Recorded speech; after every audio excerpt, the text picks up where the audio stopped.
Honestly, I don't think a run through this game has ever taken me that long. It's probably just because I'm talking and playing at the same time. I just got the Sonic. Okay, I'm just trying to remember.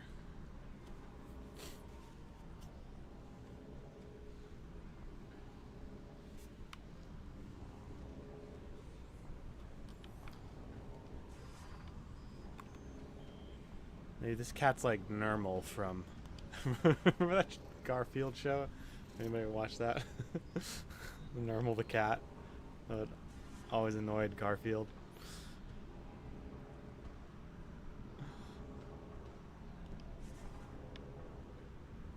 Alright, I gotta get.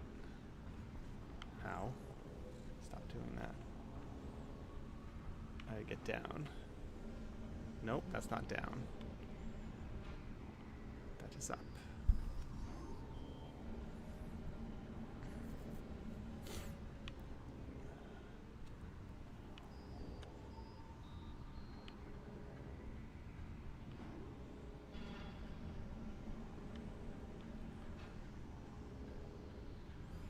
Okay. Making progress. That's what we're all about here.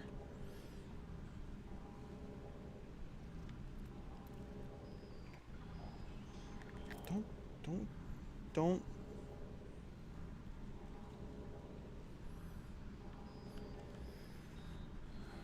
Alright. Where's my. There it is. Okay.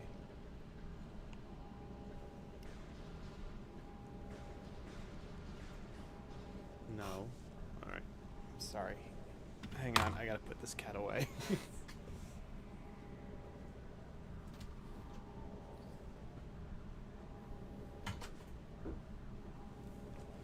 Just couldn't do it anymore.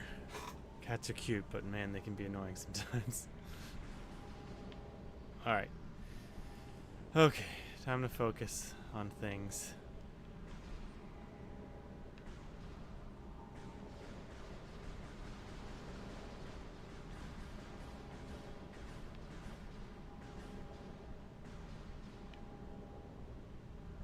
Alright, there's locks. I gotta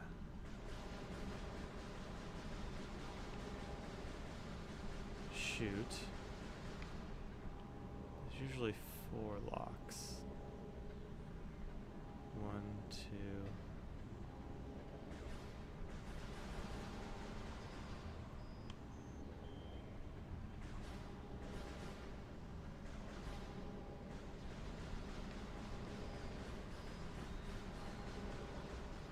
Oh, that's right.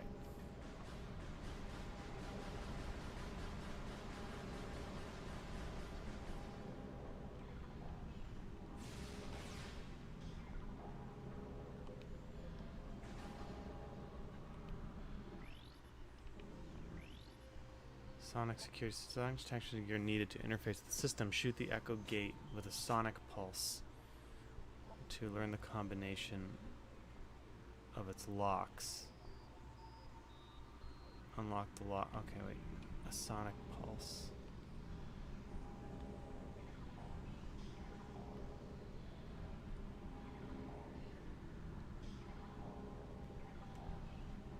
I did this last time. Hopefully I can figure this out before anybody actually starts watching. No, that's not what I need.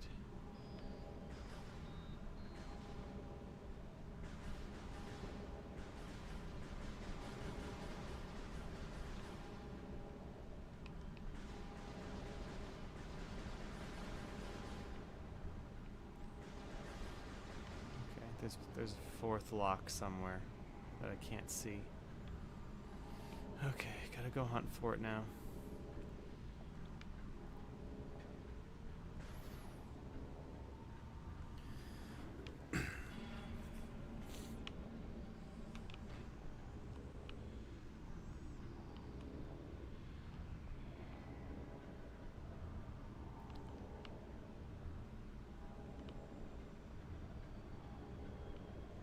Should be able to see it even if it's there. What is behind there? something that I need. Interesting.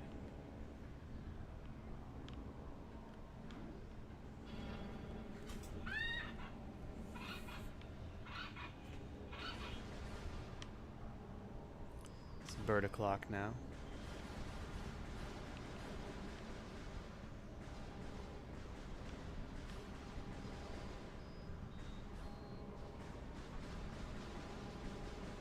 Do I need to...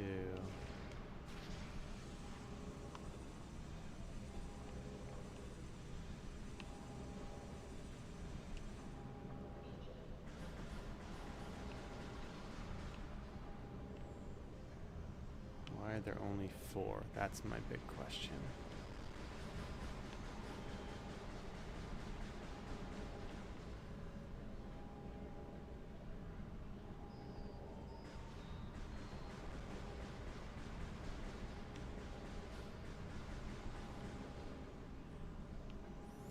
Okay, guess I'm just gonna move on and hope I don't need it.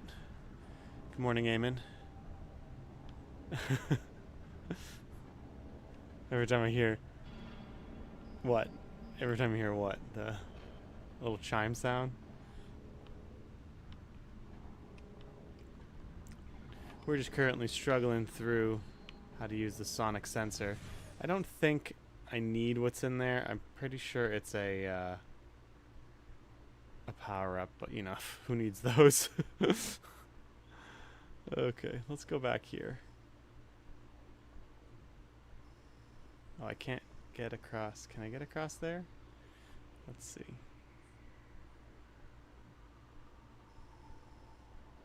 Yes, yes I can.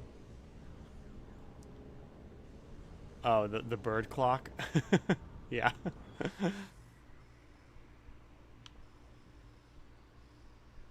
At first I was like, maybe I should just take the bird clock down so it doesn't interrupt the stream, but then I was like, it's got a nice little character to it that maybe people maybe people will think it's funny. I don't know. We'll see.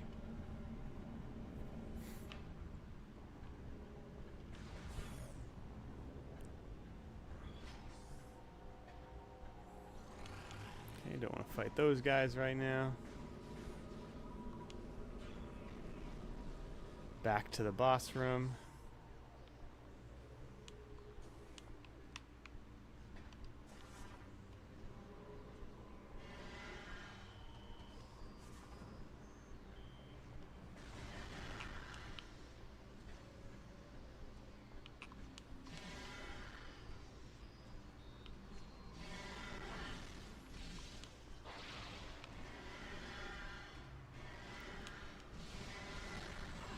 Ugh. Man. These guys are in... They want you to use that. that to take them out.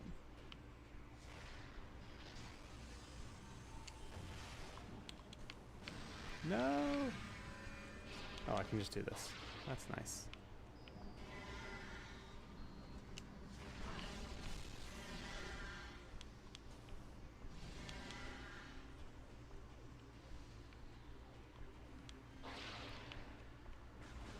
Alright. Did you get a chance to check out Josh? Oh, I have it saved on my playlist. Amen. On my to watch list. I meant to get to it, but work's been super duper crazy this week. Lots of high stress moments for people. So I can barely get out my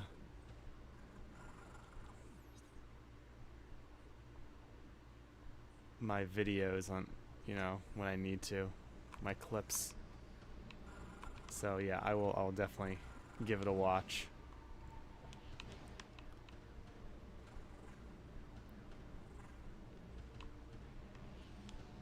I have PTSD from this boss fight.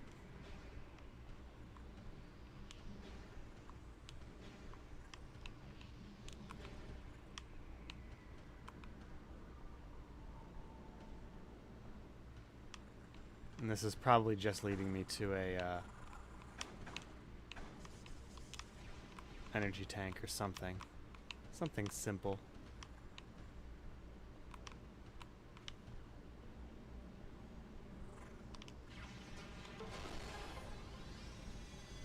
Oh, never mind. Looks like it was the way to go.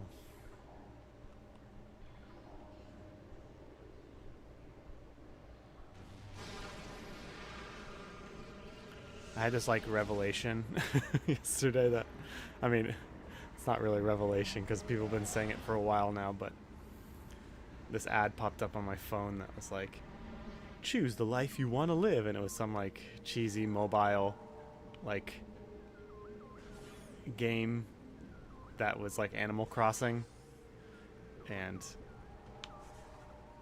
it made me realize like, oh, that's the future. With once we combined AI with that. Oh, look at that.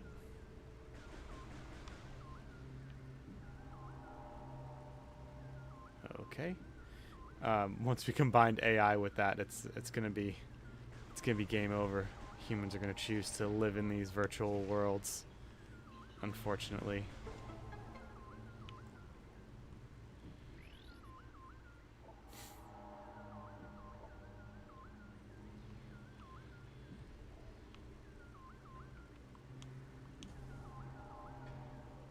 Oh, that's right. I can't. Oh, it's magnetic. Okay.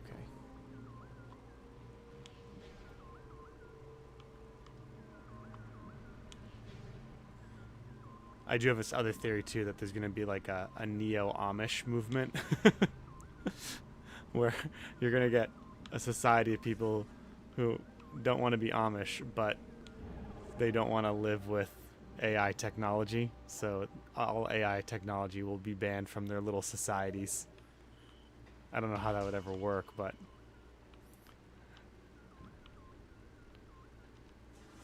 we'll see.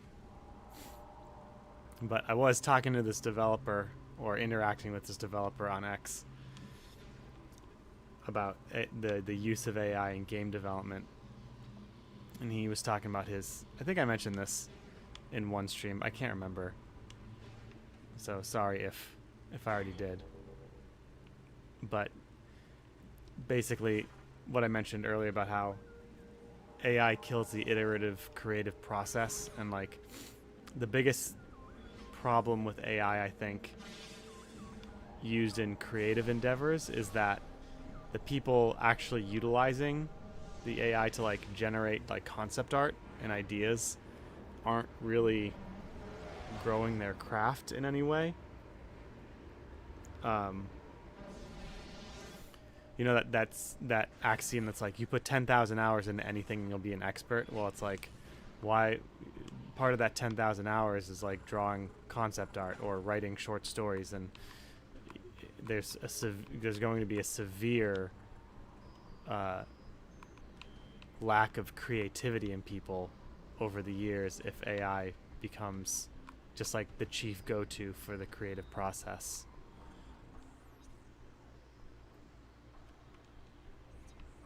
Which is kind of ironic, because that's eventually AI will kind of eat itself. Think of it like a, in a sense of, without more new ideas feeding into the system, AI will eventually become repetitive and redundant. You know, for a while it will keep producing quote unquote new things, but even though all art is in some sense derivative, the human mind, it's extremely difficult to program in the intricacies and nuances of the human mind when it comes to the creative process. And like a lot of the best stuff that we have from a creative standpoint is like a human breaking that creative process, or like going against the quote unquote rules of that process.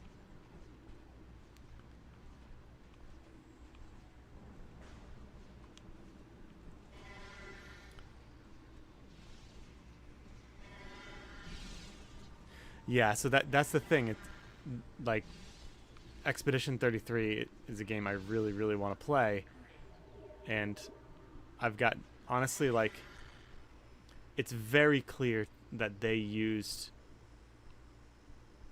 generative AI um,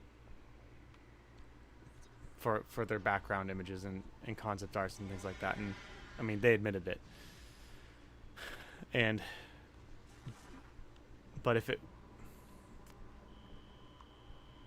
was used in everything, it might be more noticeable. Like they obviously very creative, a very creative studio that made that game. So I think at this point it's not too bad. But over time, there's that like attrition effect that will cause people to lose talent in a sense, and that is the scariest thing about AI. It's like people will their talent will either atrophy, or they just won't. Humanity won't know how to do anything anymore. Like I'm sure that's happened over time as technology has gotten more advanced and more complicated. Like I'm sure there was a time when more and more people knew how to like fix a car on their own or something like that, and now less and less people do because cars have become more and more complex. But anyway, just kind of musing on the fate of humanity with AI.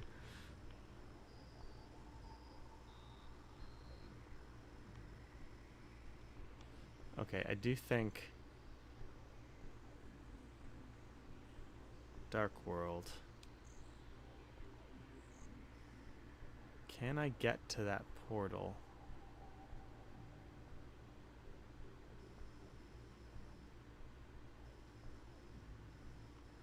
Okay, where am I now? Now I lost myself.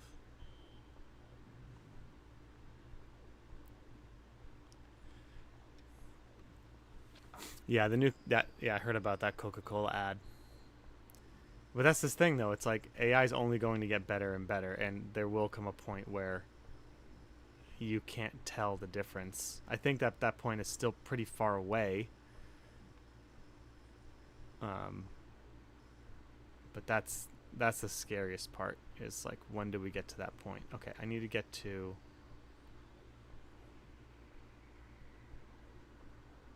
What room is this? Main gyro chamber.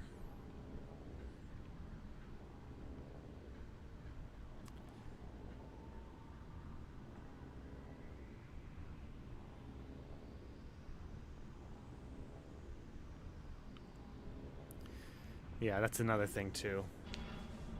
The the war brewing between AAA gaming and uh, indie devs.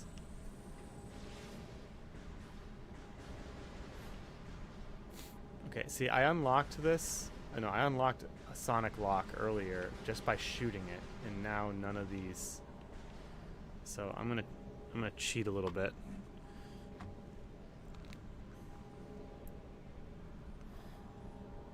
Main gyro chamber echoes. Main gyro chamber Sonic lock.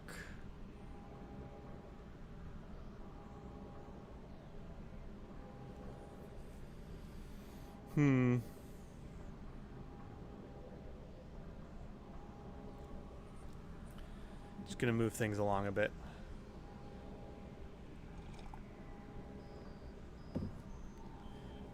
Yeah, probably. Amen. That's probably true.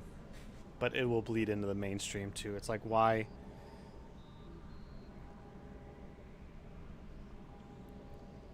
Hang on, let's see here.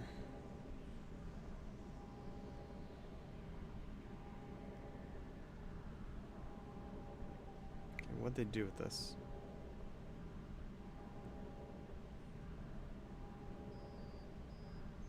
Oh, I'm.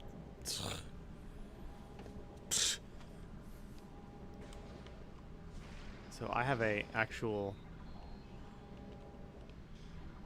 Where's my sonic blaster? Apparently I have a sonic shot now. Um, which was equipped, and then I unequipped it somehow.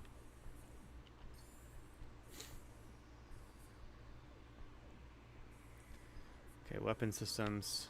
Let me figure this out, and then we can get back to talking about more serious things. Power beam, light beam.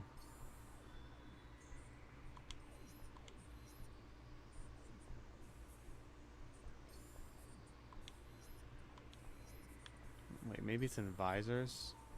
Echo visor.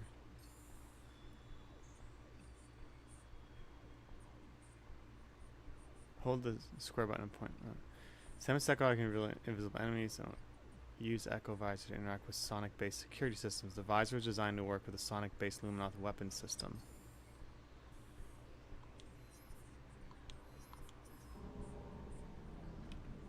Do I have that weapon system? I don't think I do.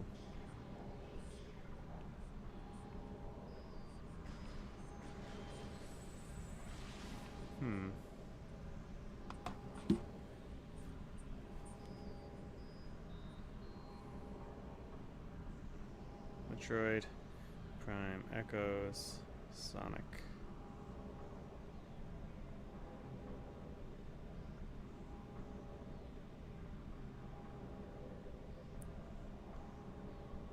You need to shoot the locks with the Annihilator beam in a specific order. Oh, the Annihilator beam. I forgot about that one. Okay, then we're not supposed to be here now. Okay.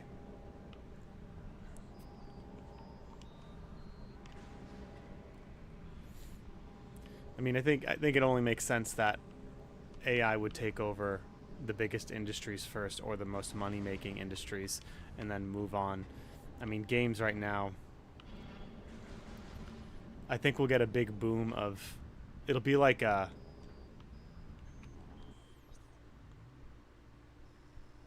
be like a huge torrent of just games that come out, and some of them might actually be pretty good when we get to the point where AI can just like make me a game with this, and then you give it to parameters, and then it's tweaked a little bit, and then whatever. But eventually down the line, it will become redundant, or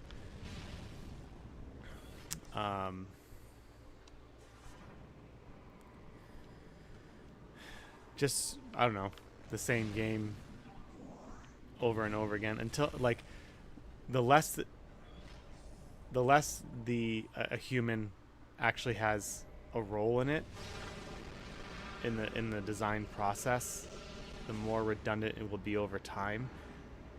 And when the, like, not maybe even the next generation or the next generation after that has not had as much practice with game design or art in any way,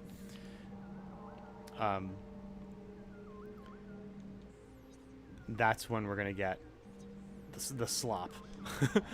That's when we get the slop, and the real brain drain will begin, I think.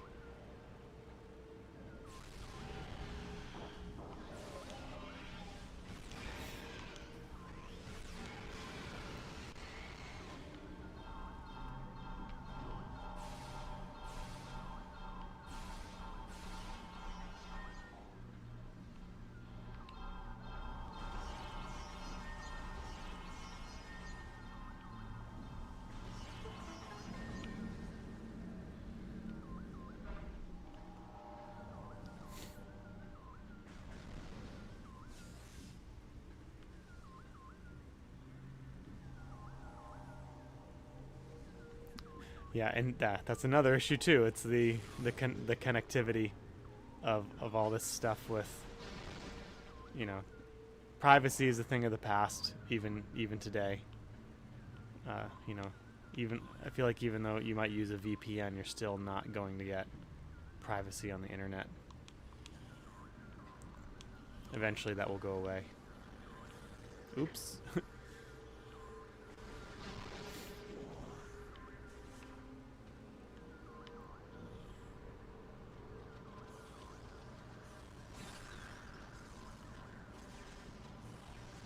I feel like I remember this, and I feel like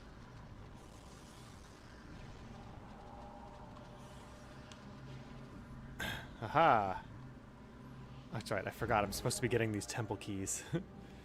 Hey, New Game Plus. Good morning.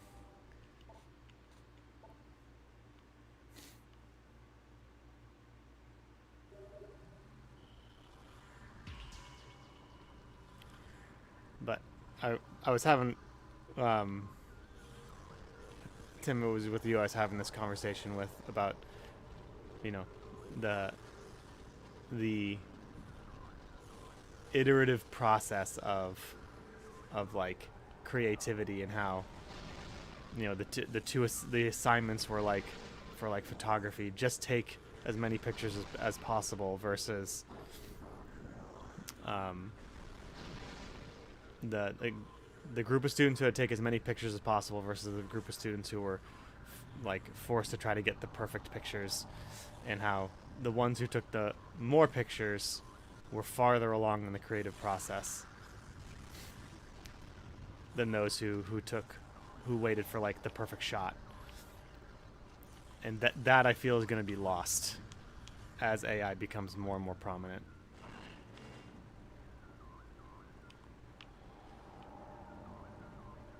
Over the years, people will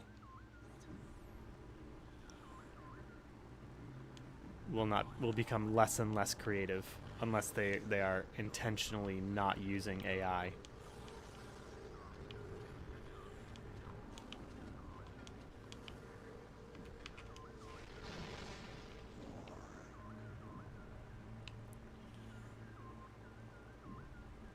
Hey, Seeking the Sky, glad to see you back.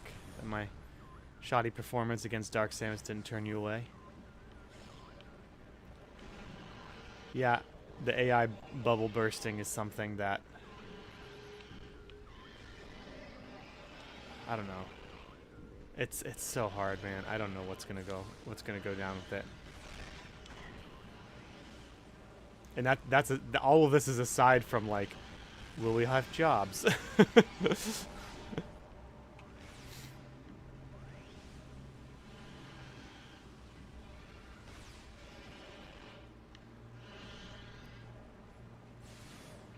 You know, me as a developer, I'm like, oof. Hey, look at that.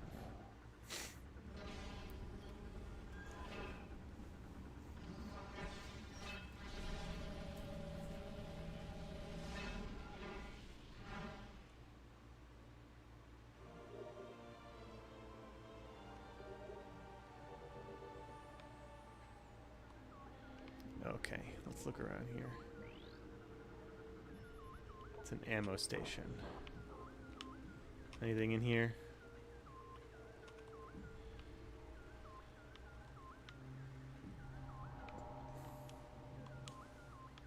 Every time I pull up, every time I pull this up, these different scannings, I don't know why. I think of that scene in Spaceballs. Where he's like, something wrong with the radar, sir. He's lost the beeps, the sleeps, and the creeps. You've never seen Spaceballs. I don't know if that was before people's times or not, but go watch Spaceballs.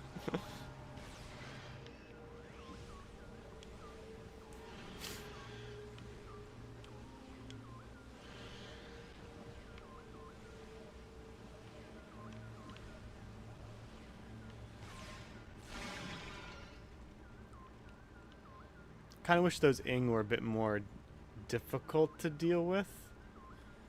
You know, you see them right now and they look kind of scary when you first encounter them, but then after that you're like, oh, I'll just vaporize them with the light beam.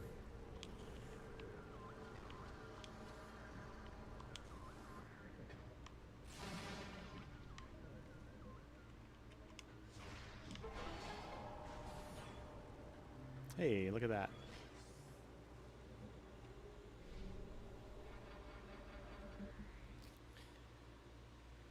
Oh yeah, definitely. I mean, I'm a programmer, and AI has saved my skin a few times. But you know, there's definitely... I started my programming journey before AI came out, so I definitely have some familiarity with the searching, stack overload, stack overflow, and GitHub for like anyone who had the same problem as I had. And I will say, if you go through that process, you definitely learn the fix better than you would if AI just gives it to you. There's like an extra step with using AI to help you fix your programming solution. And that is, you actually have to sit down, take the time, and maybe ask the AI to explain it to you, like, why did this happen? And why did this fix work? And then you have to actually sit down and do it. Whereas if you struggle through it, that actually happens at the same time.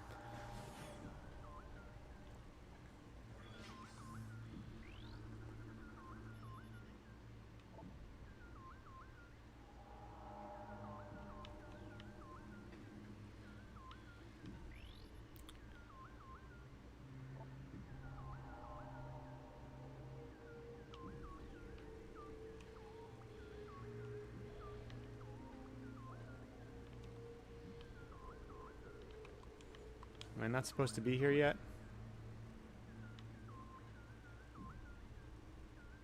Yes, the hallucinations are pretty concerning. And especially if you're at like a company. And if I put in code that an AI gave me and it doesn't work and it breaks everything, the excuse, the AI did it, isn't going to fly. I'm going to be on the hook for it, and so I still have to know if it actually works or not. It'll make up functions. Like, it'll say, like, use this function, and then I write to it, this function doesn't exist. And it's like, you're right, it doesn't exist. Use this function instead.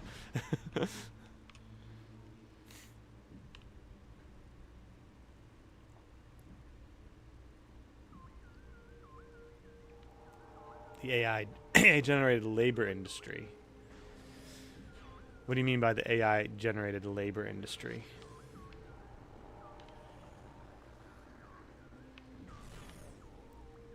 Real quick, Seeking the Sky, New Game Plus. There's, it says the code acknowledged, lock deactivated. Am I missing something here? Am I supposed to roll somewhere?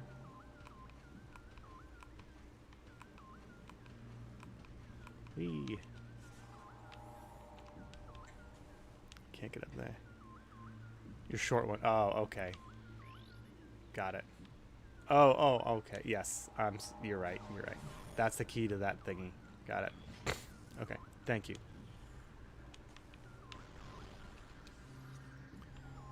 Alright, here we go. We saved. Can't go that way. Gotta go back to the portal.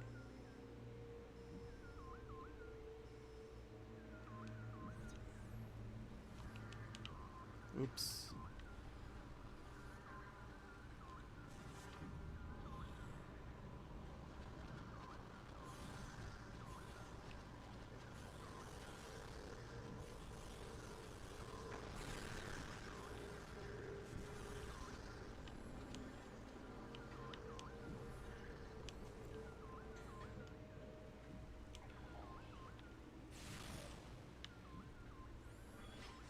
Yeah, I saw more and more people talking about how, Timmy, I think someone brought up this the other day when we were discussing the RAM shortage, and it will. Someone brought up how the RAM shortage is actually a good thing because it will force developers now to optimize their games.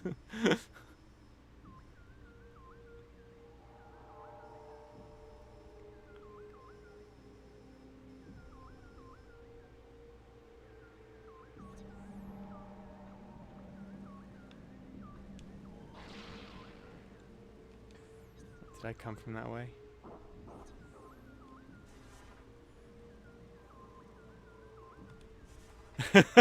The lamest dystopia. I remember when you guys ever hear of Tiger King?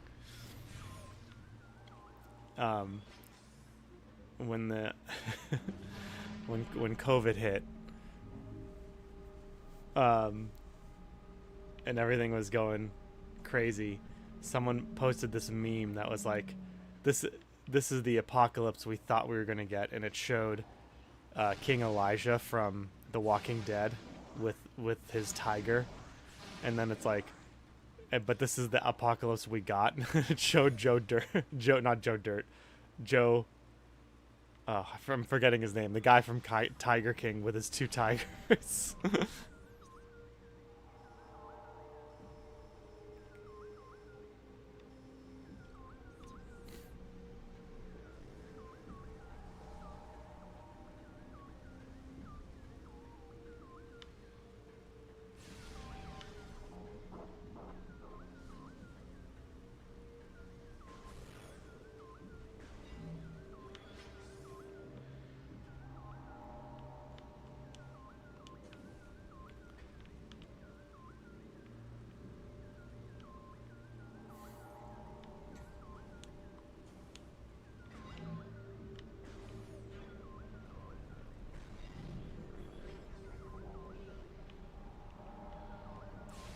Yeah, the dystopia we're gonna get is actually more Wall-E than than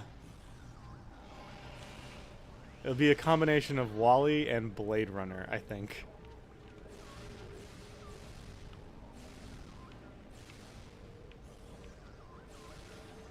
I think there will be, you know,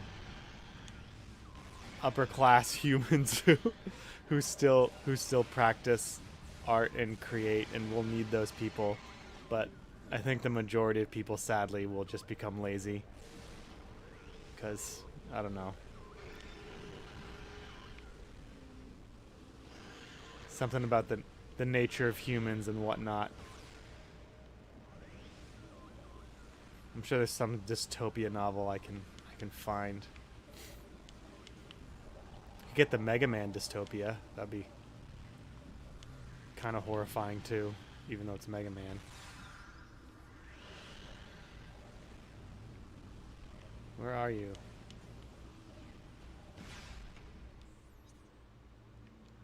All right. Ow.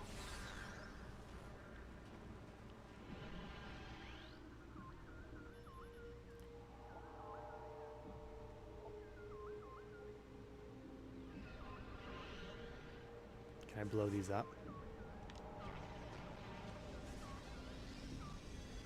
Nope. There you are.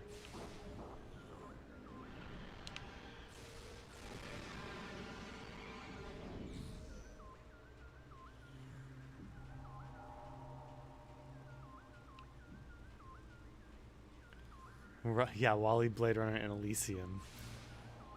Oh man, Elysium. That was a crazy movie.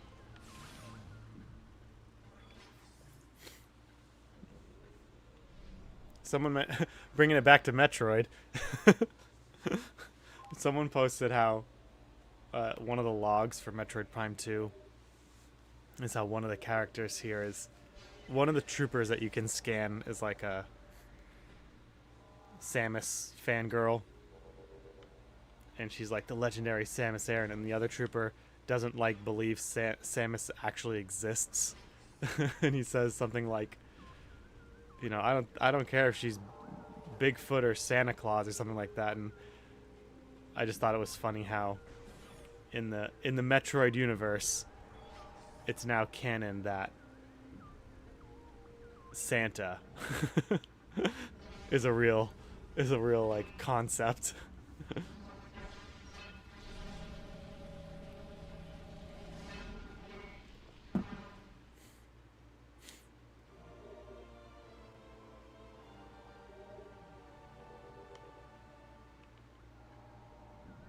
Oops, sorry.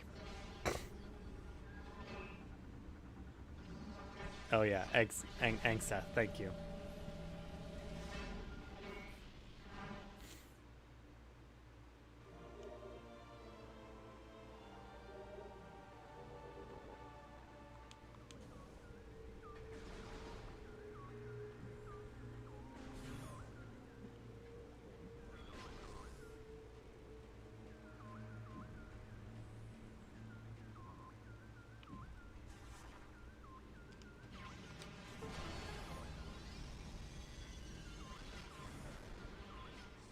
going on here? Let's see. Ow. It's probably ill-advised, but I'm going to do it anyway. Nope. What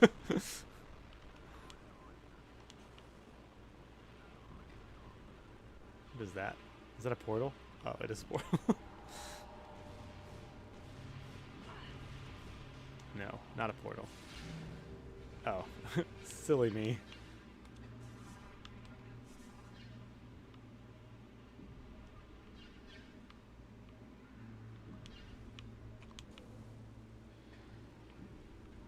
Oh, I was totally gonna jump down there.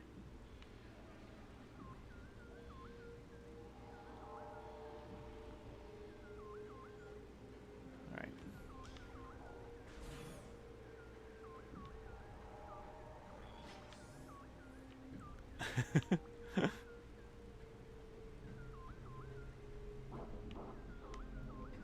I have a feeling I'm approaching something. Something big.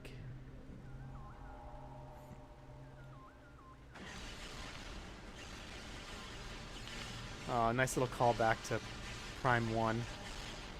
You're walking through the hallways and all the creatures come out at you. Those are the days. Oh, can I not get through here?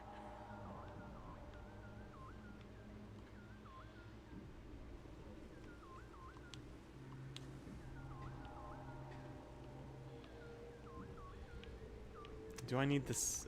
Do I need the screw attack? Oh, man.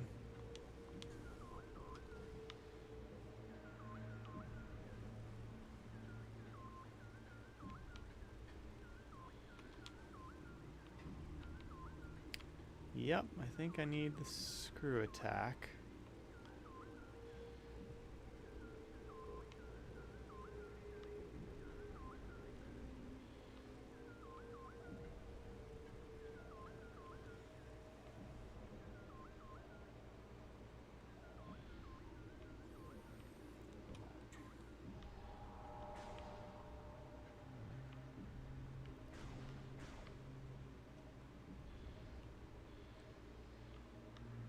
Yeah. Okay. Just gotta go all the way back.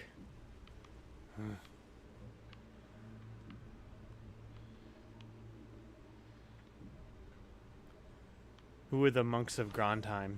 Sorry, I'm not as well versed in my Metroid lore as I should be.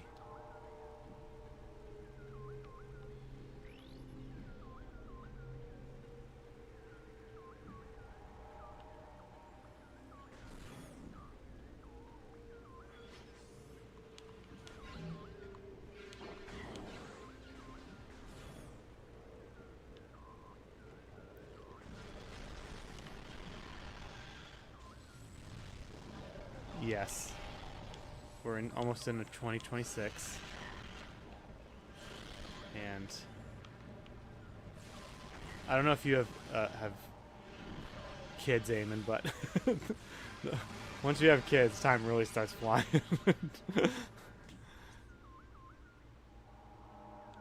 I'm gonna save just in case.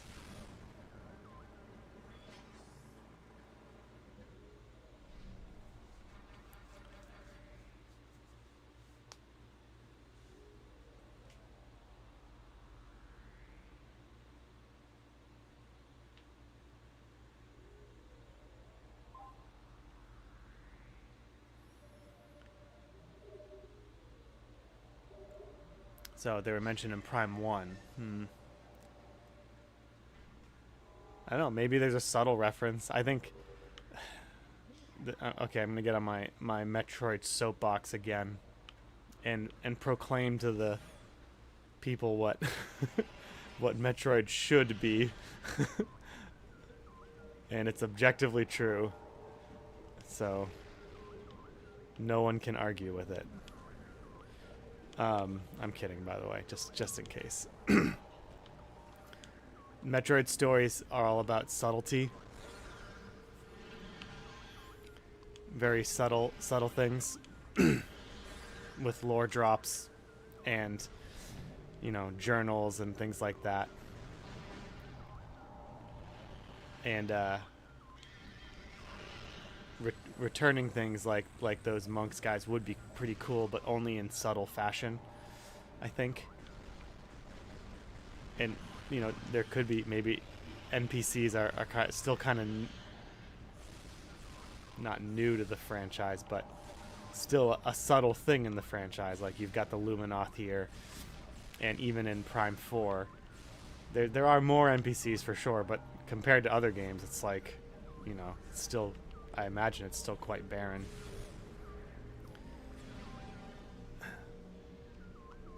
So the building out of Metroid lore is like one of those things where I both want and don't want. I want there to be some mystery to it.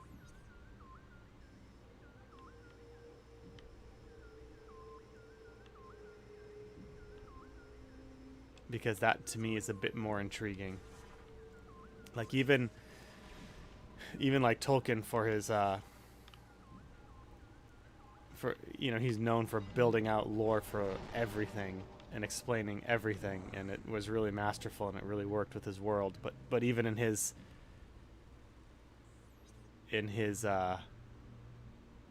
Legendarium, there are still things he just kind of left unexplained, like where did Ungoliant come from? We don't know.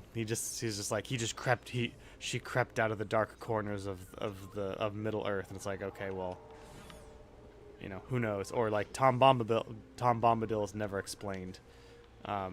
Stuff like that. Or like if you're familiar with the character of Beren and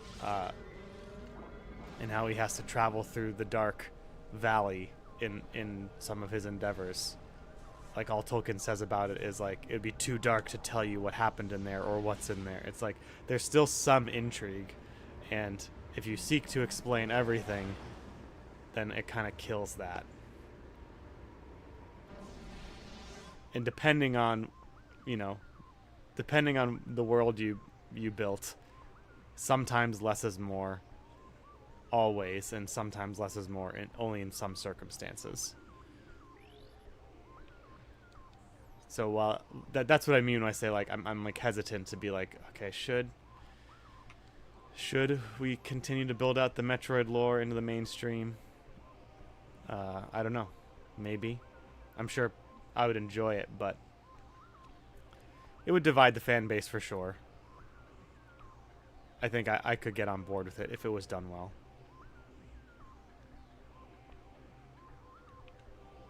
And I apologize, guys. I'm just wandering. I need to focus. Okay, I think I can get to there now. Now that I have this Sonic thingamajig. Oh, I can blow it up. I was looking for cracks. Like in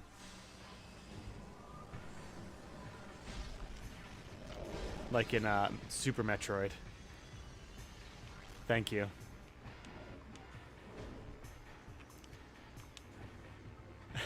Yeah. Remember when the Clone Wars was mysterious and then we got it and I was like, Thank you, New Game Plus. Yeah. I don't know. I should have just tried it. I did actually think back, hey, that reminds me of that of in Super Metroid where you can blow up that tunnel.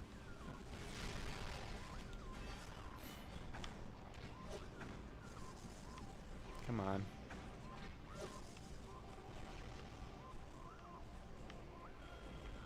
Seriously?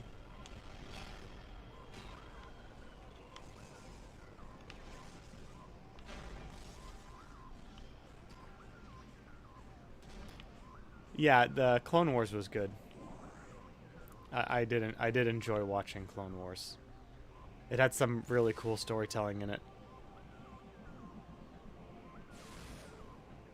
So yeah, I mean, I'm not saying it's the wrong decision to build out. Well, sometimes I am. I guess I am saying that.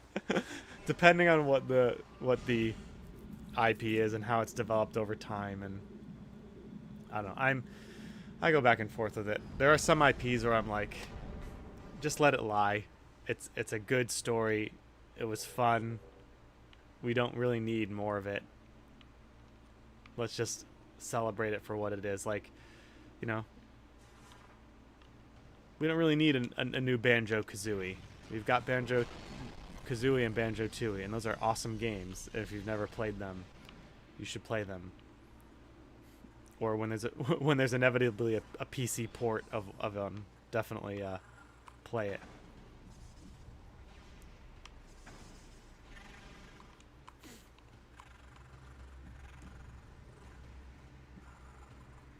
Like, the problem comes in when people start to try to reimagine things, because they might think it's stale or whatever, or they're just using it to gain a quick buck.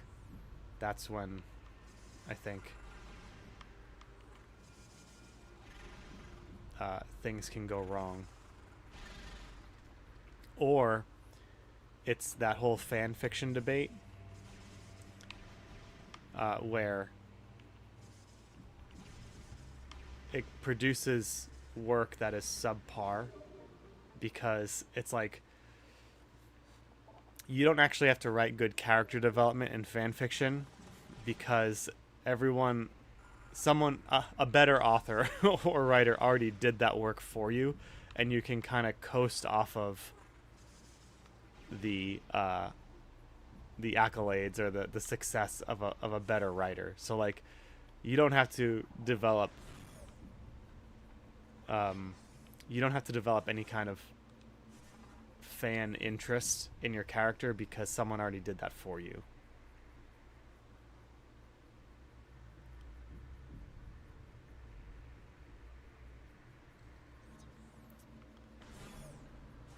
It could be called Banjo 3D. Oh my gosh, you just changed my mind. We need that. If only to use that pun. Oh. I love these guys. I hope they make a comeback.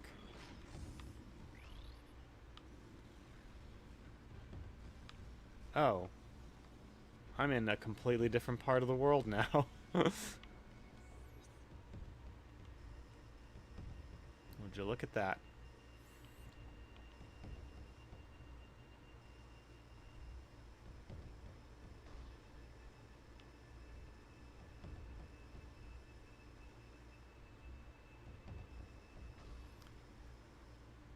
So that takes me to the temple. Okay. We're branching out now. I kind of like this. Oh, I have all three keys here. Alright, I can get back up here, so let's explore a bit.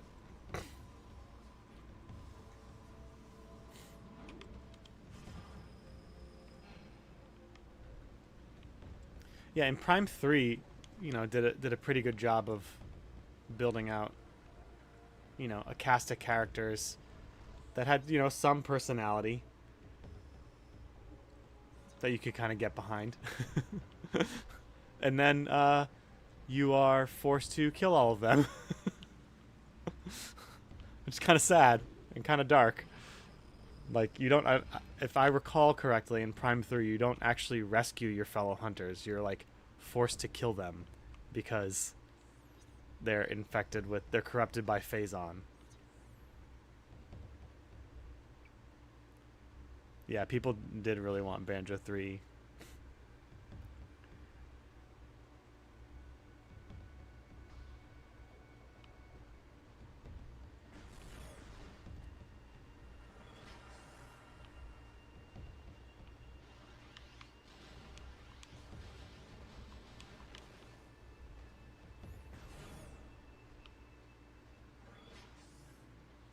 Okay, just gonna do a quick save. No game crashes here.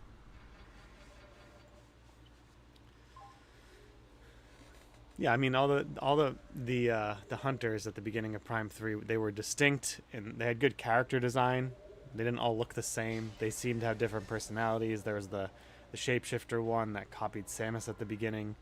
And it was good. It was like, wow, these are individual characters and whatnot, and they're interacting with Samus, which is something we don't usually see. It was nice and new.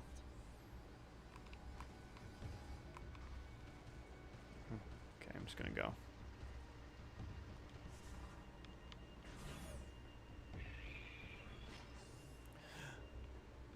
Metroids.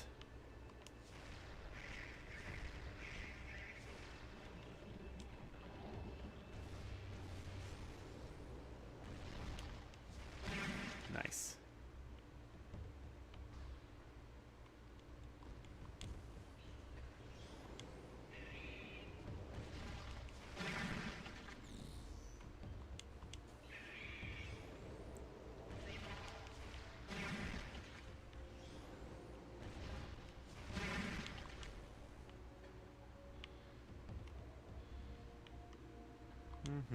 All right.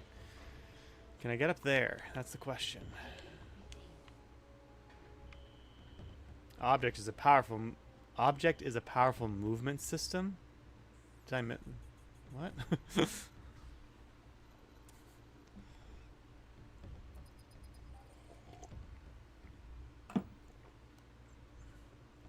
Obtain new movement system. Well, I guess I can do that.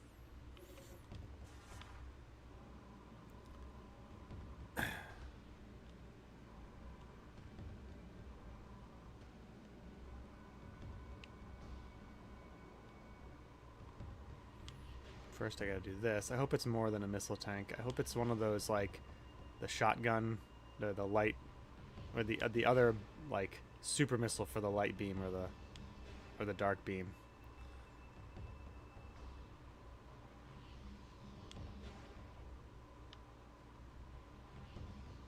Whee! Are you serious? Did I miss something? I'm supposed to... Did I just not have enough oomph to get over there somehow?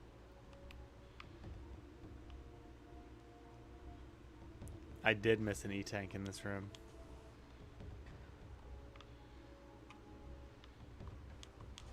I passed up a lot of E-tanks before you guys joined the stream.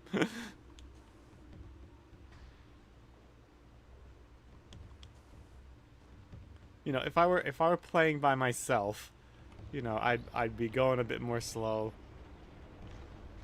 And you know, taking my time with it, enjoying the scenery. But I don't know.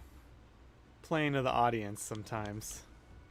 You guys seem to be okay with it though, so and you're here to help me.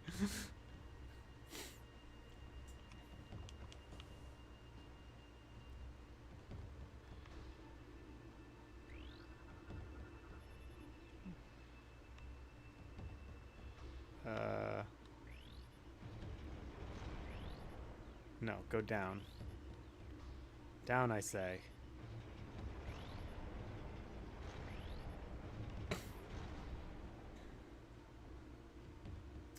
And go up. Oh, I know what I did wrong.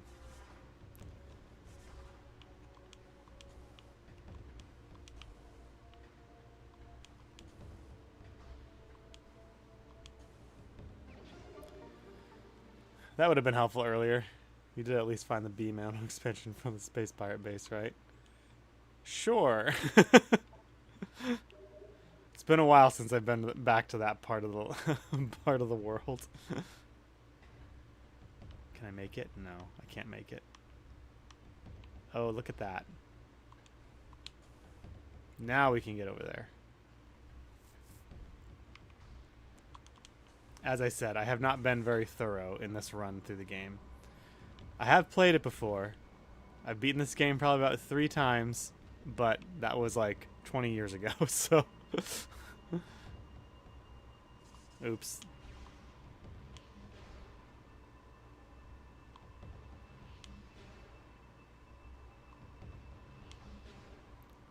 Hence why I'm playing it again. And I remember a lot of people saying that this was the worst of the Prime trilogy. But I don't know. I think some people are now saying that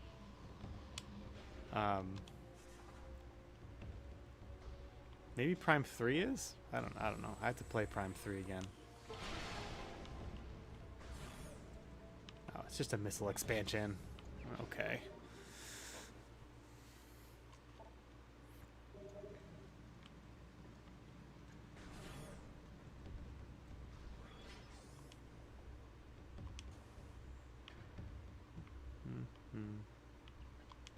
Alright. Time to go get the other thing. Ugh. Now I gotta move these back.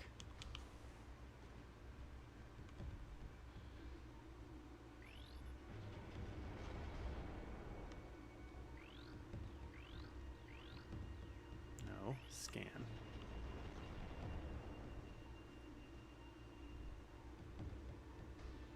Yeah.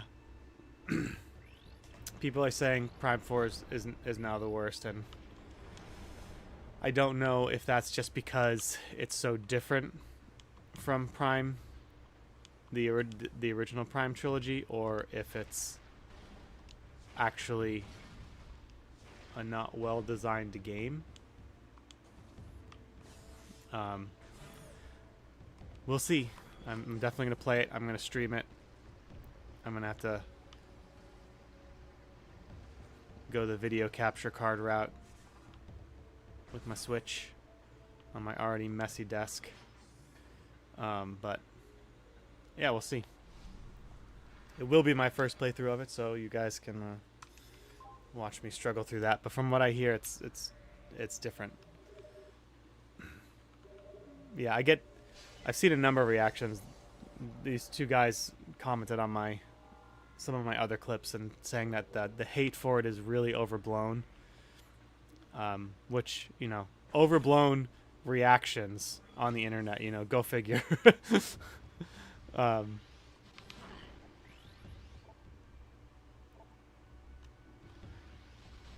they, I just, you know, I won't know until I play for myself. And we'll see who's right. I do think there could be some sort of, you know, objective way to look at it.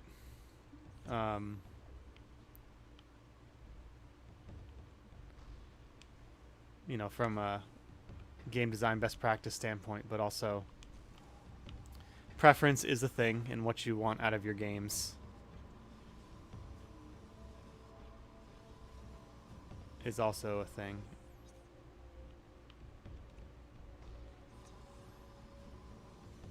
That doesn't mean we want our games to be bad, though. So what am I supposed to do here? Let's see. Haha.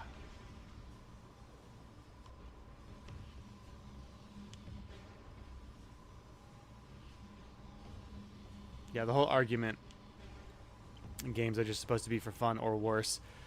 You know, video games are it's for kids. It's for kids. It's, you know, you can just say, okay, well, you know, I want kids to have quality entertainment too. They deserve it too. Just because you're a kid and you consume cartoons and other things doesn't mean you deserve crappy entertainment. Oh, seriously, was this just a way to get over here? Or did I screw it up by falling down? I think I screwed it up by falling down. I did.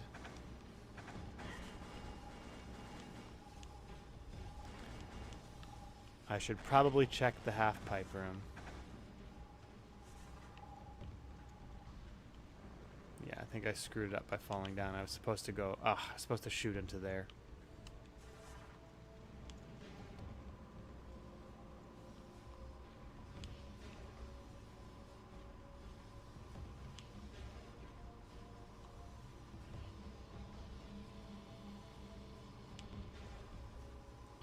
I am finding that I'm getting pretty excited for the release of Resident Evil 9. If any Resident Evil fans, survival horror fans out there, it looks pretty cool. Not gonna lie.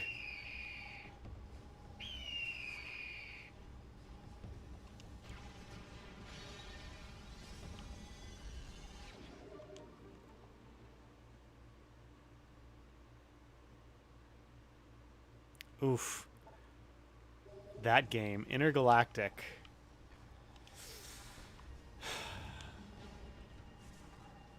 Yeah. Mandating overtime for a game that's not coming out. I have a pet eagle. No, I have a bird clock that my wife snuck in here one day and didn't tell me. And it scared the crap out of me at one point.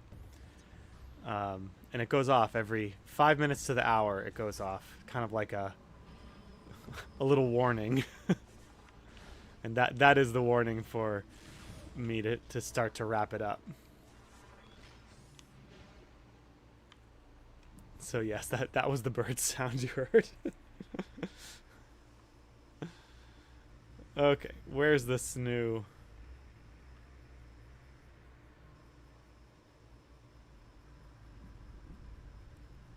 I know I'm supposed to probably go somewhere else, but I'm gonna go this way. I'm gonna see what's in there. No, don't want to start some new quest for this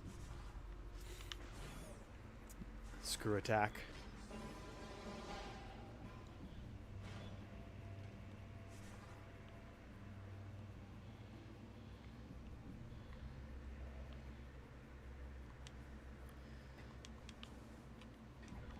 Yeah, I do think Naughty Dog needs a win. I've never been like, when I say this, when I say I've never been a big fan of Naughty Dog, I don't mean I don't like their games. Just have never played them. I've never had a system. I was a Nintendo guy growing up, and I still am very much a Nintendo guy. I do have a gaming PC, so now I can play more PC games, but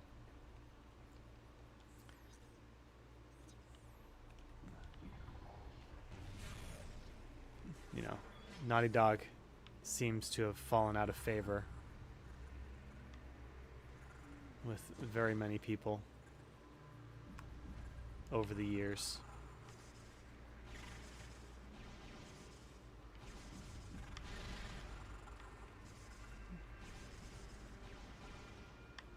And it's hard to tell too. It's like everyone's on such high alert with a lot of game development decisions that some games don't like get a fair shot. Ugh.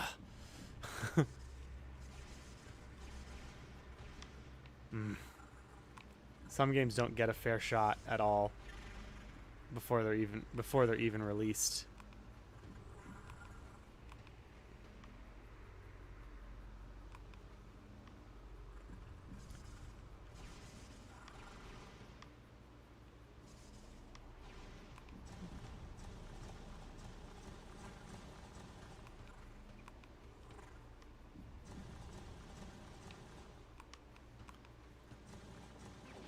Yes, I know I didn't get that the first time around. I'm sorry.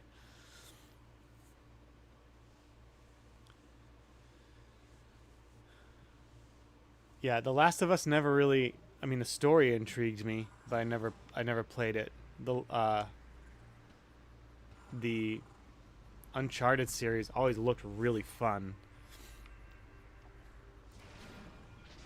and from what I hear, Uncharted 2 is widely considered an incredible game.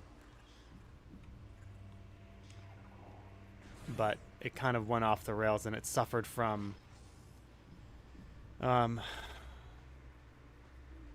hope no one gets offended when I say this, but it suffered from sort of like the modern sensibilities of designing heroes and how, passing the baton off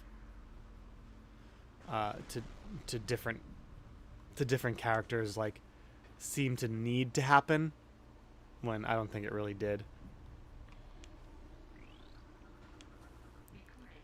Like it always comes back to Star Wars, of course, but the whole idea of passing the baton to a younger hero, some people think it's necessary, other people think it's not necessary. It would have been nice to get, I don't know, another space adventure with Han, Luke, and Leia, but it is what it is. But even Indiana Jones had that kind of thing going on, passing the baton to a younger character. And games do that too.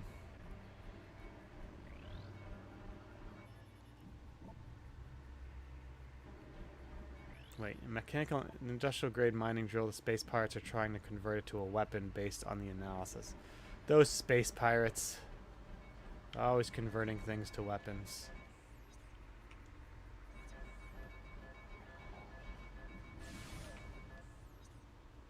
What is beeping at me?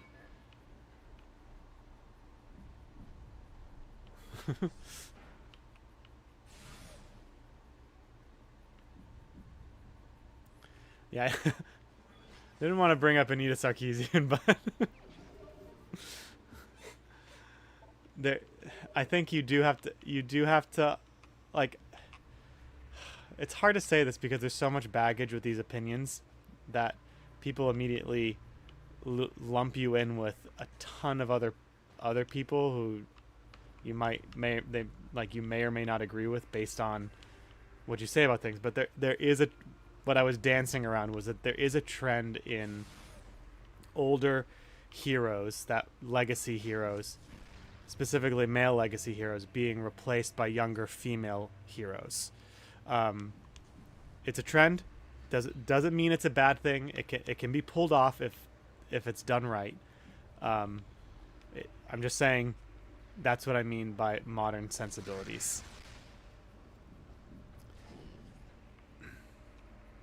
There just seems to be that trend. I mean, even with Star Wars and Indiana Jones, you've got Rey and Indiana Jones. You had his daughter.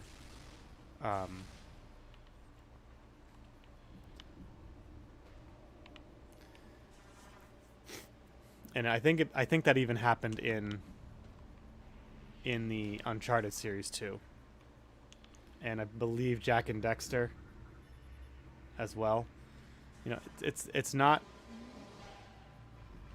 a thing that always happens, but there has been, I think, more of a growing trend in that. Also, like, this is another one that people get up in arms over. Again, it doesn't mean the game is bad or that people are I'm trying to figure out a way to say this, but like when we talk about how the kinds of heroes a society produces reflects their sensibilities, that applies even to the way a hero looks. There's the body positivity movement. There's this push to not make your traditional hero look like a traditional hero, and I think that even that does even apply to the way the hero looks, and by that I mean conventional attractiveness. And you can take this too far either way. It is what it is, but it does reflect the way, like, the values of the society. And to say that that's not happening, I think is foolish. To say that it's always a bad thing, I think is also foolish. But I'm just observing. I'm just calling them like I see them. That these trends are there and they do happen. Excuse me.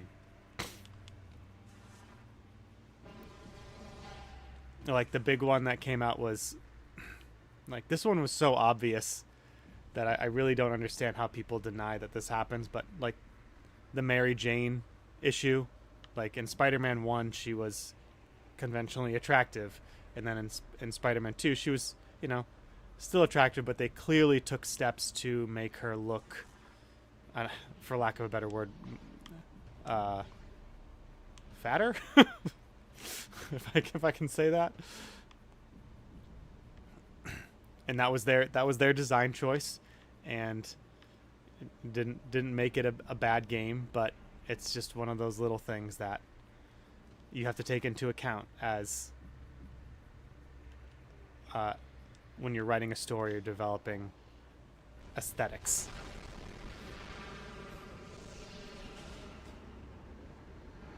And how a hero looks is one of those things that I feel matters.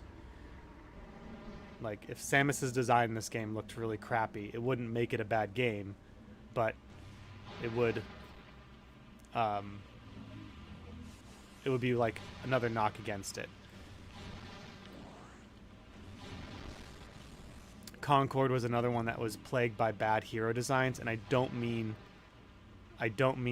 the whole like issue of conventional attractiveness. I mean pretty much all the characters had really bad designs, male and female, you know, whether they were conventionally attractive or not. Like even the ones that were put in as a push against conventional attractiveness still had bad color palettes and things like that. So that's what I mean, and I'm sure I could delve in more to that. But anyway, give me a second. Sorry, hang on.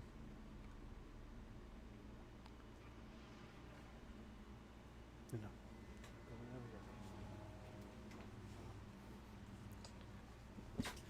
Okay, sorry, one of my sons woke up. 1 second.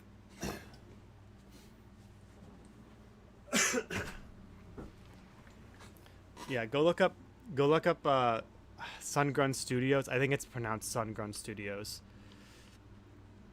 He did a great video on the character designs of Concord, and he tried to fix them, and he explains character design principles and color principles, and how each of the characters like really fails to meet a standard of design, and he's it's a great video.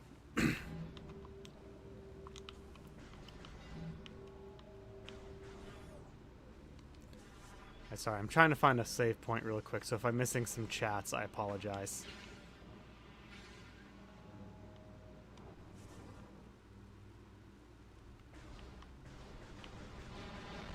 Or if I miss something, I'll have to go back and get it.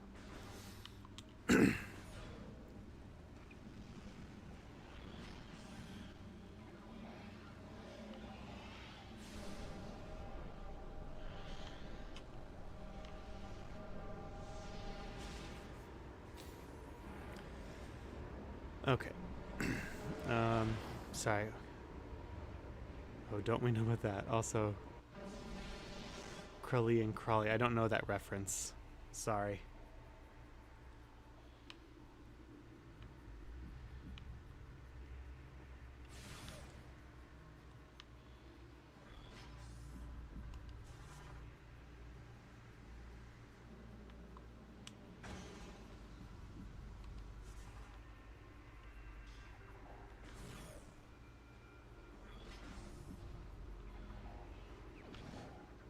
Oh, sweet. Is this the shotgun or the super missile for the dark beam? Nice.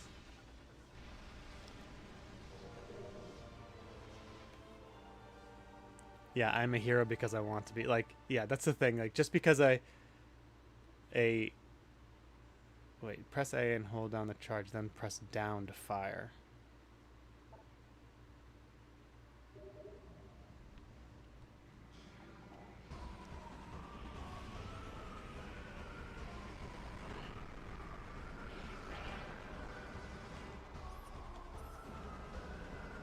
Oops. Sorry, everyone. Oh, awesome. I forgot about that. Okay, I gotta go find a save point now.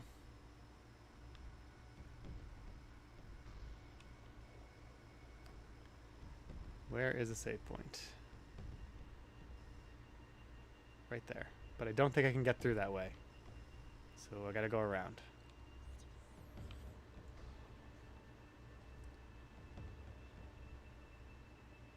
The Morph Ball rail in the Dark World has exclusive enemies that appear literally nowhere else. They're called Arithons. Oh, that's cool.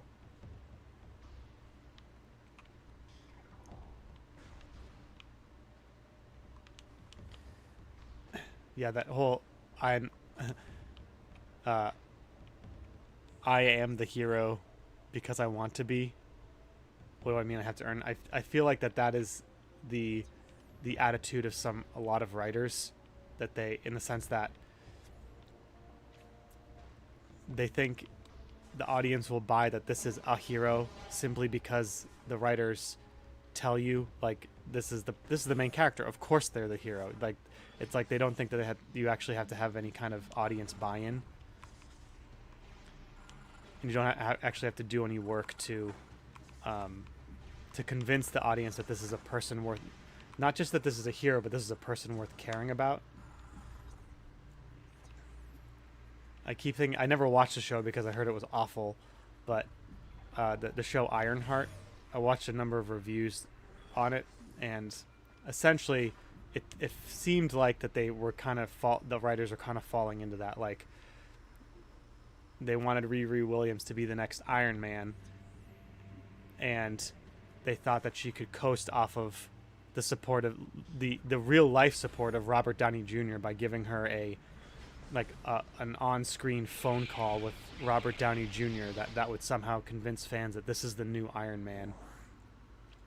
But then the show took some really interesting liberties with her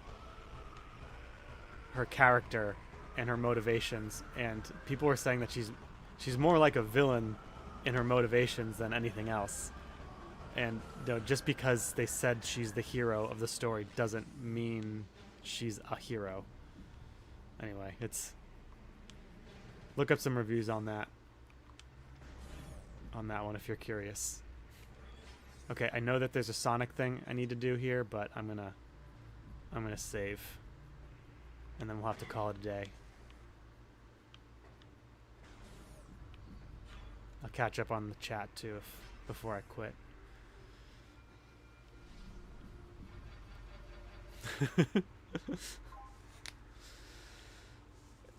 Yeah, power fantasy is a good way to put it.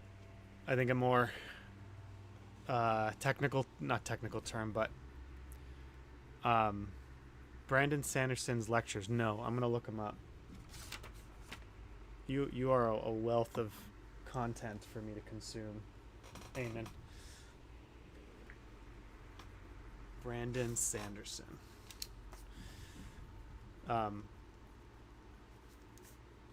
But if you look up the YouTube channel, The Second Story, the author has a video on fan fiction, and how it's really about power fantasies, and the way that people read stories these days is actually they're trained to analyze stories in an emotional way, which makes the story all about you, and so that also affects the way that stories are written, and it can cause self-inserts to be very prominent. I think the Acolyte explicitly, it was explicitly said by Leslie Headland that a lot of the themes of it were stuff that she has dealt with, which is fine to be influenced, but you can't help but be influenced by your own life experiences. But it's one thing to do that versus self-insert. Go away, bud. I'll be right out. Sorry, my son's asking for breakfast. I'd love to continue on with this, but I gotta run, guys. Thanks for hanging out, everyone. Amen. Seeking the Sky, new game. Tim. I'll be on tomorrow. All right. Bye.